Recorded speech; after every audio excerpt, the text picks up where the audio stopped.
Sayyidina Abu Bakar wa Umar wa Utsman wa Ali wa Sa'di wa Sayyid wa Abdurrahman ulama min al-fuqaha min al-muhajirin min al-mufassirin wa ahli sufiyati wa khairi khususan arba'imatul mujtahidin Imam Syafi'i, Imam Malik, Abu Hanifah, An-Nu'man min jami awliya illahi ta'ala aina makanu min kulli wali wa waliyahu sultanul awliya khudmi kamidin Asy'ah Muhyiddin Abdul Qadir Al-Jailani wa Syekh Ibnu Athaillah Iskandari wa Haji Muhammad wa rahimahullah di baldati Kalimantan Muhammad Nafis bin Idris Al-Banjari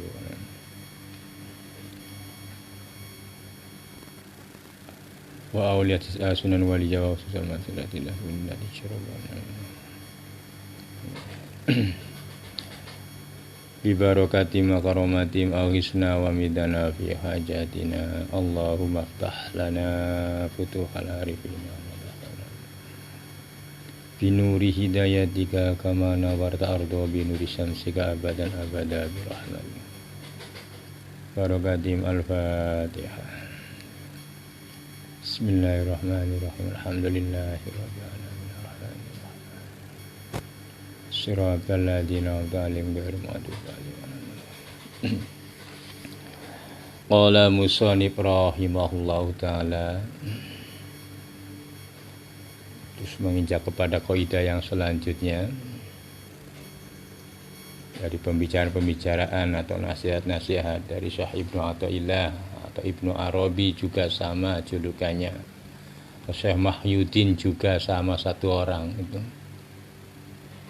Syekh Mahyuddin karena menghidupkan agama. Ibnu Arabi karena dalam ilmu korobanianya ia sangat terkemuka. Nah, namanya Muhammad Abu Bakar asalnya. Syekh Ibnu Athaillah itu nama kakek. Ibnu Athaillah ibnu keturunan Syekh Atha. Aslinya orang Spanyol ya. Lahir Spanyol meninggalnya di Iskandar, Mesir. Makanya Syekh Ibnu Athaillah Al-Iskandari, lamanya di Mesir. Gitu. Tuh, sebagai aulia penutup di dalam derajat makom aulia kutubnya. Beliaulah penutup. Setelah beliau ke sini itu tidak ada wali kutub lagi sudah. Yang wali wilayah, wali-wali umum, wali abdal, pengganti wali. Kakeknya wali, ada yang cucunya wali. Bahkan lama kadang-kadang baru 5 turunan jadi ada lagi begitu. Ada yang sampai tidak bisa menurunkan keauliaan. Semuanya kehendak Allah. Ya, dari wali Song itu berapa aulia yang anaknya jadi wali? Cuma dua wali aja. Ya. Itu Sunan Gunung Jati dan Hasanuddin. Nah, Sunan Kalijaga itu anaknya jadi aulia juga, Sunan Muria begitu. Tapi 9 wali ini tidak mendapat izin dari Allah untuk membuka, mentawajukan murid-muridnya supaya mengetahui rahasianya. Tuh, coba bayangkan. Itu muridnya wali, apalagi muridnya bapak. Ya, begitu. Cuma satu wali aja yang dikehendaki oleh Allah, yaitu Sunan Gunung Jati. Karena ada nasab dekat dengan nabinya. Setelah itu Sunan Hasanuddin juga membuka, mentawajukan, beliau juga guru mursyid. Terus anaknya di Tanah Haji juga. Nah, mematuk ini ke anaknya itu. Masuk. Nah, karena umur beliau itu sampai 360 tahun. Gitu. Ya. Nah, ini kita akan membicarakan tentang masalah kenikmatan di dalam sholat. Bisa dikatakan orang itu ngerti sholat, itu sudah merasakan nikmatnya sholat. Itu baru orang memasuki wilayah sholat. Kalau belum ada rasa, Entah, ya bukan di sholat aja sesungguhnya sih, di segala ibadah, segala bidang kemakrifatan, di mana kita bisa memanfaatkan waktu dan situasi untuk berhadapan dengan Allah dimanapun, kapanpun tempatnya. Kalau sudah dikatakan fa'aina matuwallu fasama wajhullah, kemana kita mengarah, disitulah kenikmatan kita memandang Allah. Nah itu baru namanya iman. Iman itu baru resmi dikatakan orang itu betul-betul beriman. Nah, kalau nanti orang mengerti sholat kalau sudah ada samrohnya sholat, buah daripada sholat gitu. Nah itu ketergantungan, variatif ketergantungan kepada ukuran kadar ma'rifatnya seseorang masing-masing. Ma'rifat mulai dari setipis kulit aris sampai terus bertahap tebal. Derajat kemarifatan hamba di hadapan Allah di dalam bab sholat. Nah ini yang akan kita bicarakan ini. Qala musannif rahimahullahu ta'ala, Allahumma sholli ala sayyidina Muhammad. Inna qurratal aini bisuhudi ala qadril ma'rifati. Inna qurratal ain, qurratal ain, kita biasa doa. Sesungguhnya qurratul ain, paham menteleng, hikmah melihat, melotot menteng-teng marifatnya itu bisuhudi ala qadari, dengan memandang Allah nyawang. Kalau memandang mungkin nanti ada persamaan dengan melihat wujud ma'rifat mata ini biasa kita bedakan. Suhud dengan maknanya nyawang pandangan hati, tetapi ada ikut campur pandangan ma'rifat ini juga, di mana kita melihat dulu dengan pandangan ma'rifat, dengan pandangan mata dohir, lalu menyusul pandangan hati. Dari pandangan hati inilah tumbuh dan tidaknya sebuah keyakinan. Lahir tidak keyakinan di situ. Nah, kalau ada itulah ma'rifat ada. Kalau melihat hanya melihat ya sudah tidak ada kemarifatannya. Kalau orang tidak ada ma'rifatnya ya berarti orang itu mati imannya. Tidak ada begitu. Karena tumbuhnya ma'rifat itu dari iman, dari keyakinan. Gimana caranya? Ya dibiasakan begitu. Diyakinkan, diikhtiari namanya. Diikhtiari, diusahakan. Kalau nggak diusahakan, tidak bisa tumbuh keyakinan. Kalau kita tidak ada usaha, tidak ada niat, ya tidak ada. Begitu. Apapun yang kita lihat ya bablas semuanya. Gitu. Padahal itu adalah wujudnya Allah. Ini bahasa sudah meningkat. Itu adalah hakikatnya begitu.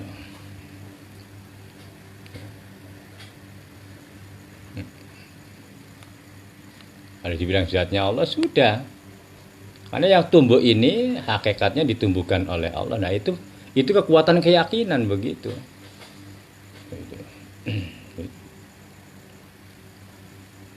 Nah, nikmat tidaknya kita itu tumbuh dari sebuah keyakinan, dari kadar kemakrifatan. Semakin makrifat orang semakin nikmat, semakin lezat melihat pandangan. Karena yang dipandang sudah bukan wujudnya, wujud yang dilihat dalam bentuk syariat, tetapi di balik itu Allah, sesudah itu Allah. Begitu. Ya, itu lama itu sudah. Nanti kamu lahir begitu, mungkin 20-30 tahun yang akan datang. Gitu. Tapi belajar dari sekarang. Itu nikmatnya nanti. Kecuali kalau nggak belajar ya sudah putus. Jadi ya sholatnya itu selama bertahun-tahun, selama 50 tahun kalau tidak dipelajari, khawatirnya sampai nanti akhir menjelang usianya diambil, tidak juga belum merasakan bagaimana nikmatnya sholat. Artinya apa? Dia belum bisa sholat. Begitu. Tadi Bapak mau mulai itu apa yang mau dikatakan Allah? Ya ini sudah. Kalau sudah Allah sudah bermutakalim, sudah berkata, ya. Jadi Bapak mau apa yang mau dibicarakan? Sudah banyak yang dikatakan, ya ini ada aja begini. Ini semata-mata hidayah dari Allah begitu, berjalan bersama dengan akal, pikir-pikir. Di lisan sini anak untuk mengucapkan huruf. Hakikatnya Allah semuanya, lisan ini kehendaknya menata kalimah-kalimah, menata huruf. Jadi inna qurratal aini bisuhudi ala qadari ma'rifah. Sesungguhnya melihatnya pandangan, kelezatan pandangan bisuhudi ala qadari itu tergantung. Memandang, melihat, menyawang Allah itu ala qadari ma'rifati, atas kira-kiranya ma'rifat, kadar ma'rifat yang dimiliki oleh seseorang masing-masing. Bisuhudi yang disawang, apa yang dilihat. Kalau ma'rifatnya betul-betul apa yang dilihat ya jadi semuanya sudah tambah nikmat. Kalau ma'rifatnya ya begitulah, tapi ya untung ada begitu. Walaupun satu hari kita 1, 2, 3 kali baru sadar Allah. Tapi kan nikmat begitu aja sudah ada bintik-bintik kenikmatannya. Lihat kerbau aja kok enak begitu. Padahal lihat kerbau kan. Nah orang yang tidak ngerti ma'rifat kan boro-boro. Apa yang mau diambil manfaatnya? Semuanya mubadir. Tapi karena ada ma'rifat yang ada di dalam hati ini, bantuan dari Allah, semua akhirnya manfaat. Yang dilihat menjadi manfaat, membuahkan keimanan, keyakinan. Begitu.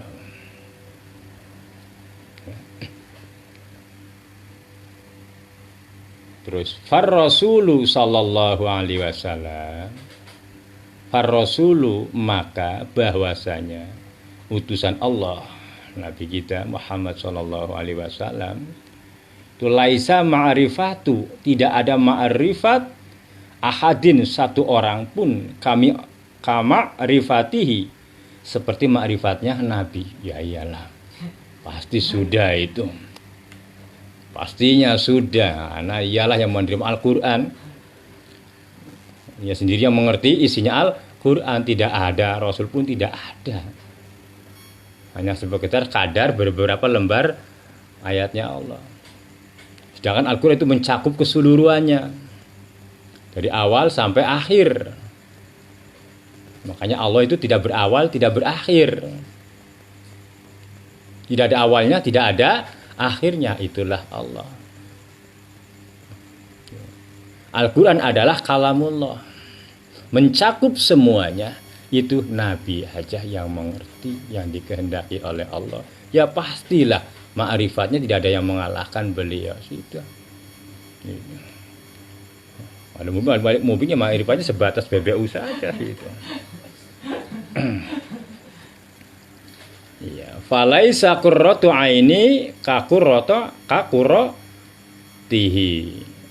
Ya, maka tidak ada pandangan makrifat, kelezatan pandangan seperti pandangannya Nabi. Seperti qurratu ainnya Nabi. Arti qurratu itu kelezatan memandang. Coba aja kamu pakai keimananmu. Kalau sekarang iya jadi. Apa ngomong? Iya coba Bin, pandang kitab. Pandang HP ini adalah bagian yang diwujudkan oleh Allah. Lalu kamu yakin karena nalar waktu sekarang ini khidmah, nyambung. Kok kenapa? Setelah di luar ngaji kok hilang? Karena tidak, kan itulah kadar ma'rifatmu yang banyak terputus-putus. Untung kamu ngaji begitu, disuhudkan oleh Allah, lalu bisa qurratul ain, memandang dengan kenikmatan mata batin, mata hati yang menghasilkan keimanan. Lalu samroh itu tumbuh mencair, nikmatlah di dalam batin ini. Iya ya Allah, itu akhirnya apa? Nyawang Allah begitu, sudah tidak pandang ini lagi. sudah tidak dipandang lagi barang fana itu. Yang dipandangnya hakikatnya begitu, yang mengadakan itu. Nah, kan aneh, padahal barangnya ada tapi kok bisa hilang. Gitu. Nah, itulah namanya bil ghaibi. Alif lam mim dzalikal kitabul la raiba fi. Di dalam kitab Quran itu tidak ada keraguan. Yang mana kitab itu sebenarnya ini kitab. La raiba fi hudalil muttaqin. Itulah petunjuk bagi orang-orang yang betul-betul bertawakal, betul-betul bertakwa. Yang tidak dikehendaki takwa dan tawakal tidak akan menjadi petunjuknya. Ya, matanya buta selama hidupnya, buta, tertutup oleh khisi-khisi angan-angan. Tuh, di dalam Futuhatul Makkiyahnya begitu kan, setan itu dikehendaki oleh Allah, bisa membuat perasaan di dalam hatinya manusia ini yang bahaya. Setan dikehendaki oleh Allah bisa menghadirkan khayalan. Makanya enak tulul amal itu, nah, itu antara tulul amal ya. Aduh, kau ketawanya dulu, jelaskan dulu Bapak, ini belum selesai ngomong. Panjang angan-angan menghayal itu kan kesenangan nafsu kan. Makanya pas ngetrep begitu. Belum juga berdiri, untungnya sudah ada itu. Ngayal untung besar pada kerjanya belum jadi. Ini kalau begini kayak terus ya hayal kan. Begini. Ya begitu. Nah, itu setan gitu. Untuk memisahkan hati manusia dengan Allah dibikin tulul amal. Dijegal, jadi sudah putus. Nanti habis ini pindah lagi. Wah, ini sudah habis episodenya. Diganti lagi yang enak lagi. Aduh. Nah, diganti apa? Dibikin kecamuk perang. Hasud timbul. Seudon sama teman sendiri. Macam-macam sudah. Nah, itu hati-hati. Yang begitu pasti itu perbuatan setan, nyata sudah yang begitu mubin betul-betul. Ya. Nah, itu sudah ini. Sudah nyata betul. Innahu lakum aduwwum mubin. Sesungguhnya setan itu adalah musuh nyata bagi kita semua. Itulah hebatnya ya Allah setan. Kita kan tidak bisa memasuki lapangan setan. Setan masuk kita. Kalau kita masuk setan mending ya. Bisa tempelengannya setannya masuk kita. Rupanya mubin tapi bikin kacau kan begitu.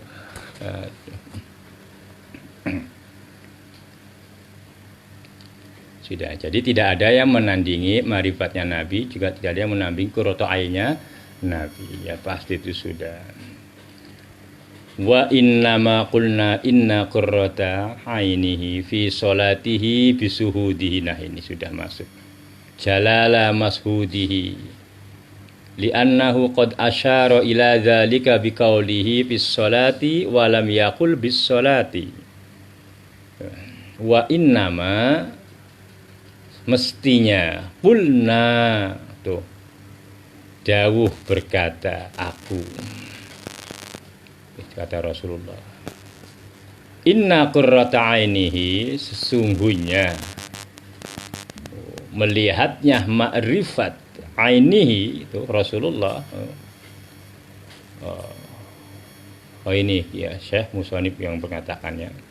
Wa inna ma qulna inna qurrata ainihi fi sholatihi, semestinya wa inna ma semestinya qulna, aku berbicara demikian tuh.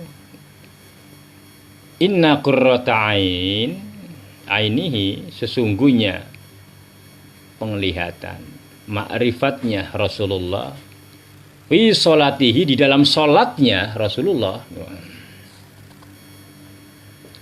itu bisuhudihi, sebab nyawang memandang Rasulullah, jalala mashudihi, terhadap keindahannya yang dipandang Rasulullah. Keindahan siapa? Keindahan Allah. Tingginya. Wih, Masya Allah itu sudah. Maka sama deh. Nanti lahir nanti. Nanti bisa insya Allah kita kamu yang penting kamu mohon terus kepada Allah. Bisa, insya Allah bisa. Kamu sampai merasakan betapa hebatnya kuasa Allah ini. Nggak usah jauh-jauh. Ini hati, apa yang ada dalam diri kita? Kok manusia ini kok kita bisa mikir begitu? Sementara orang ada yang edan, ada yang waras.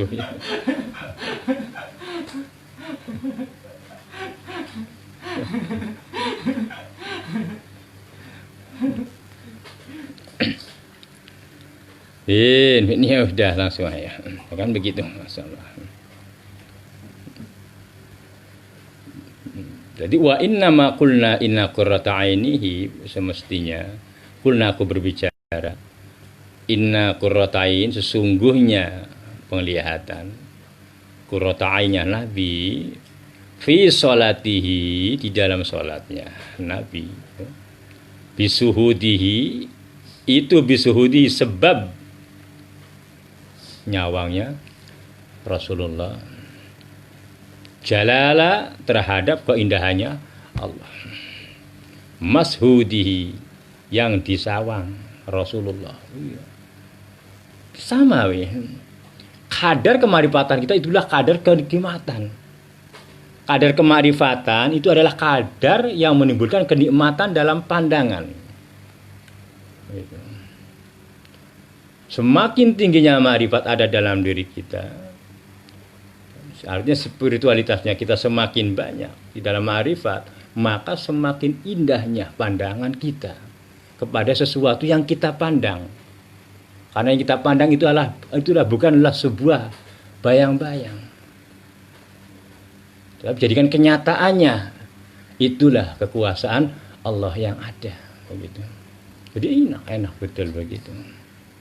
Akhirnya kita berhadapan kepada penciptanya langsung, sudah bukan pada yang diciptakannya.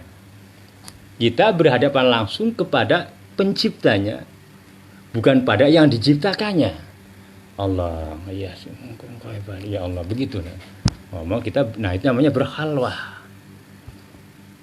berbisik kepada Allah di saat kita melihat kekuasaannya yang begini agungnya, begitu. Masya Allah, bumi aja begini ya.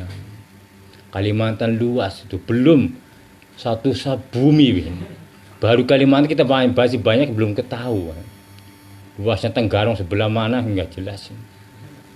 Kamu Manggarai aja apa ini Balikpapan belum tahu semuanya. Iya, itu coba bayangkan luasnya. Ini kelas Balikpapan. Paling kamu sekadar bebo aja yang hafal gitu. Nah, kita bayangkan luas Indonesia ya. Belum kita kelilingi. Hanya seberapa tuh, baru 0, sekiannya baru kita ketahui. Belum seluruh dunia kayak apa ini. Tebalnya bumi seperti apa? Kok bumi didatarkan, lautan begitu menghampar. Tapi kenapa bumi itu berputar, lautnya tidak muncelak begitu, tidak tumpah. Kalau tumpah BPU remak pun. Ya, gitu. Jadi kadar kemarifatan itulah ukuran kenikmatan di dalam segi pandangan kita kepada Allah. Ya, jadi begitu aja lah. Ingin kita bertambah marifatnya, ya susahnya. Mau susah, mau ikhtiar. Bisa. Daripada nanti kita menyesal selamanya.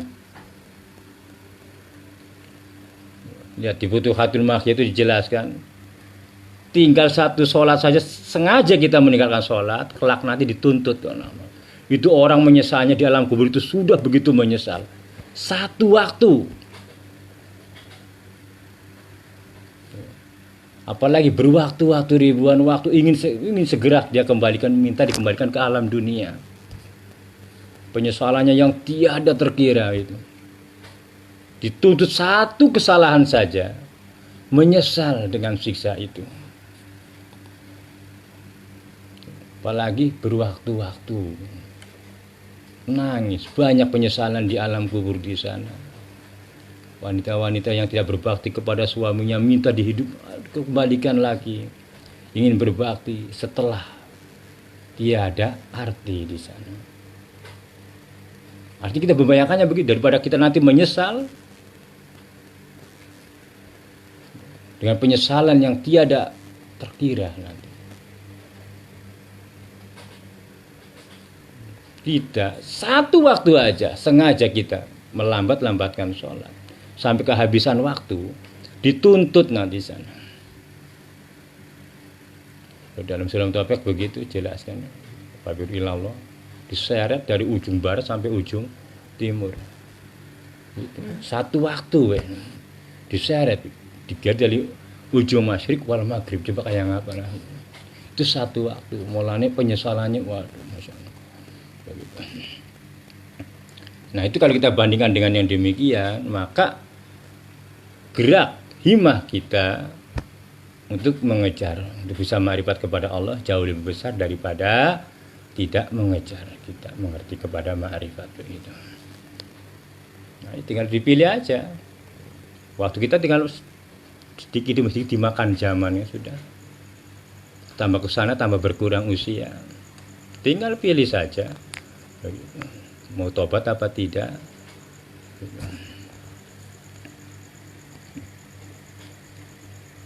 Begitulah. Li'annahu qad asyara ila dzalika biqaulihi bis sholati wa lam yaqul bis sholati. Li'annahu karena sesungguhnya itu benar-benar qad asyara benar-benar isyarah ila dzalika terhadap begitu qurratul ain pandangannya menikmatan biqaulihi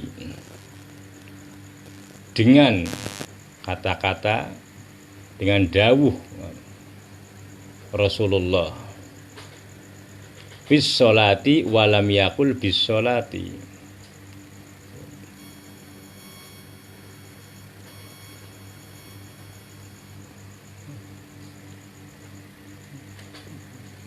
Ini kalau diurai dengan kalangan ilmu nahwu baru terurai. Itulah kamu instannya saja. Itulah kenikmatan Nabi fis sholati di dalam sholatnya Nabi, bukan dengan sholat. Paham? Kalau maknanya fis sholati di dalam sholat, masuk di dalam wilayah sholatnya. Nah, kalau kita kan masih bis sholati, masih mengangan-angan begitu. Dengan gerak, dengan ini, dengan itu, dengan kata-kata, dengan kalimat begitu. Belum bisa mutakalim. Kalau Nabi sudah bis sholati di dalam sholatnya sudah memandang kepada kenikmatan sifat jalannya Allah. Karena begitulah, karena kadar marifatnya Nabi sudah tidak ada yang menandingi. Bagai laksana lautan tidak bertepi kemarifatannya gitu. Tidak ada ujungnya. Kita berburu laut. Kita sendok aja, kadang satu sendok aja itu belum karuan. Aduh. Buru-buru laut tidak bertepi. Satu sendok aja belum karuan.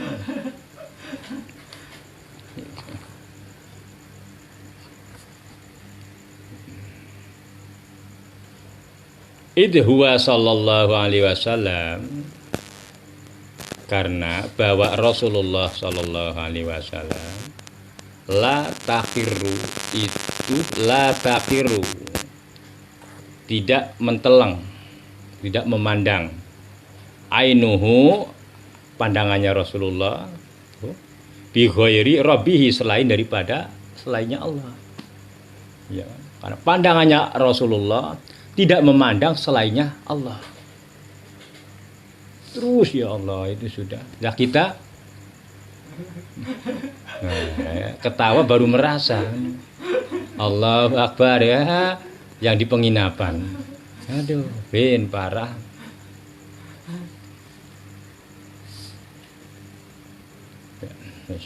Itu kita namanya kita ngukur lah. Merasa sendiri begitu. Kenapa pandangan kita ini terhenti kan. Banyak yang kita pandang, yang terlewat, tetapi begitu banyak yang tidak manfaat. Kenapa? Tertutup oleh satarnya iblis, tutupnya iblis, setan begitu. Ditutup-tutupi. Apanya? Hatinya, pandangan ini. Akhirnya kita tidak bisa mendapatkan kenikmatan pandangan yang disebut qurratul ain. Nikmatnya memandang nyawang kekuasaan Allah yang betul-betul nyata, tetapi hilang begitu saja. Terus ya, jadi begitulah, karena Nabi la taqirru ainuhu bi ghairi rabbih, tidak memandang selainnya Tuhannya Nabi Allah. Wa kaifa,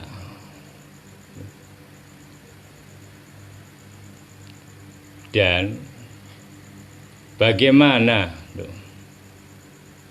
wa huwa, bahwasanya Nabi yadullu ala hadzal maqam, itu menunjukkan atas hadzal maqam, ini maqam, ketinggian makamnya Rasulullah. Wa ya'muru man siwahu, dan perintahnya Nabi terhadap orang selainnya Nabi. Ia menunjukkan kan berarti membedakan pandangan Nabi ini untuk membedakan antara Nabi dengan orang biasa atau selainnya Nabi. Nabilah yang menyuruh kita sholat. Artinya Nabilah yang lebih dahulu mendapatkan nikmatnya sholat. Makanya umatnya disuruh sholat supaya ma'rifat. Berarti Nabi lebih dahulu menguasai ma'rifat itu. Atau Nabilah yang sebagai sahibul ma'rifat. Makanya Nabi menyuruh umatnya supaya sholat.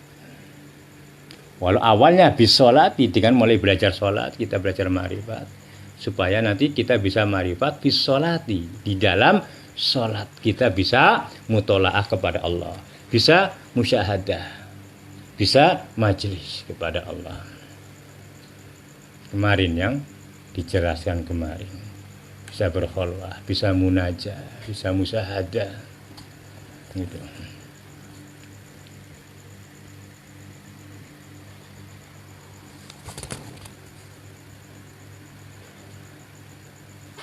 Biqaulihi sallallahu alaihi wasallam, dengan dawuhnya Nabi sallallahu alaihi wasallam, u'budi, nyembah sira, u'budillahi ka'annaka tarahu, menyembahlah kamu kepada Allah ka'annaka, seakan-akan loh. Tarahu, kenapa dibilang seakan-akan? Untuk membedakan bahwa yang dilihat itu bukan wujudnya Allah, maksudnya. Makanya seakan-akan. Padahal kita berkholwah dengan Allah, bermunajat kepada Allah, tetapi tetap Nabi mengatakannya ka'annaka tarahu, seakan-akan kau melihat Allah. Ini kadar ma'rifat berbicara di sini. Memang iya.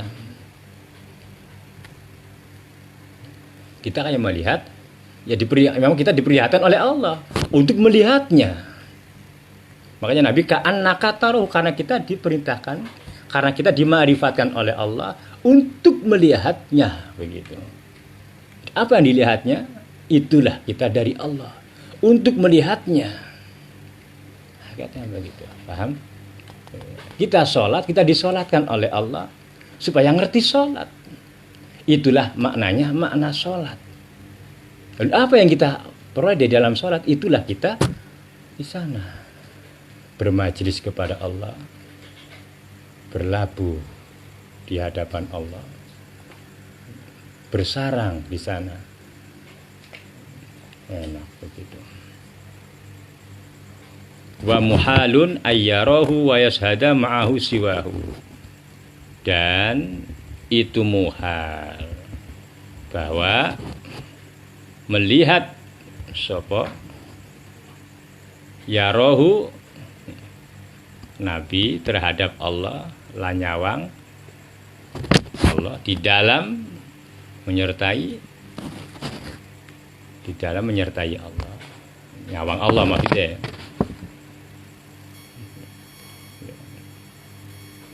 Jadi tidak melihat wujudnya Allah, kita hanya memandang secara batin.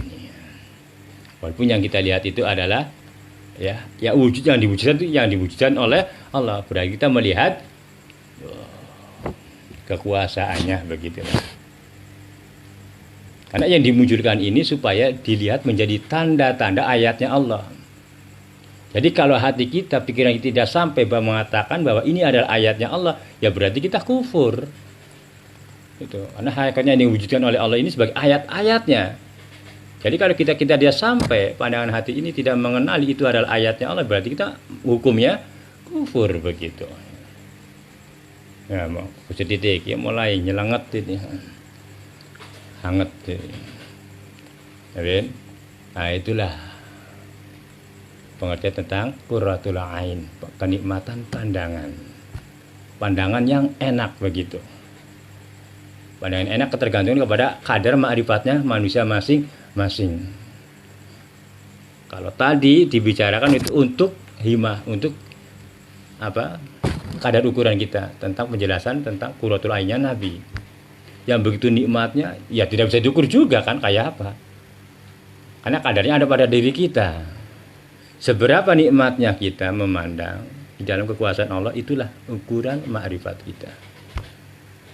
Makanya orang yang tidak bisa memandang ka'annakataro atau lam taro, tidak bisa memandang kekuasaan Allah, maka belum ada ma'rifat.